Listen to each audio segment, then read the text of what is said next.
যে বাংলাদেশের 15 জন কারাগার স্কোয়াডে আছেন। আমাদের ব্যাটসম্যান হিসেবে আছেন লিটন দাস, সৌম্য সরকার, তানজিদ তামিম, মাহমুদুল্লাহ রিয়াদ, রয়েছেন দলীয় অধিনায়ক নাজমুল হোসেন শান্ত, শাকির আলী অনিক, তাওহিদ হৃদয় এবং আমাদের অলরাউন্ডার হিসেবে আছেন সাকিব আল হাসান, শেখ মাহাদি। স্পিনার ডিপার্টমেন্টে রয়েছেন সাকিব আল হাসান, শেখ মাহাদি, রিশাদ হোসেন এন্ড তানভীর ইসলাম এবং 4 জন ফ্রন্টলাইন পেসার মুস্তাফিজুর রহমান, তাসকিন আহমেদ, শরীফুল ইসলাম এবং তানজিম সাকিব। এই হচ্ছে ওভারঅল বাংলাদেশের 15 জন স্কোয়াড।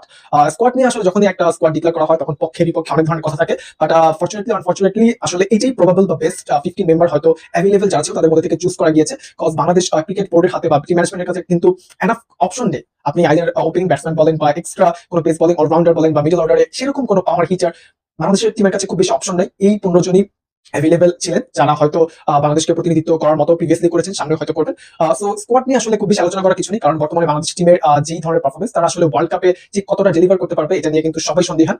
পরিশেষে একটা কথাই বলা যে আসলে ওয়ার্ল্ড কাপ আসে, ওয়ার্ল্ড কাপ যায়, বাংলাদেশ টিম নিয়ে আমরা অনেক ধরনের এক্সপেকটেশন করি, বাট আলটিমেটলি যেটা হয় যে ওয়ার্ল্ড কাপ আসলেই আমাদের খেলোয়াড়রা যেখানে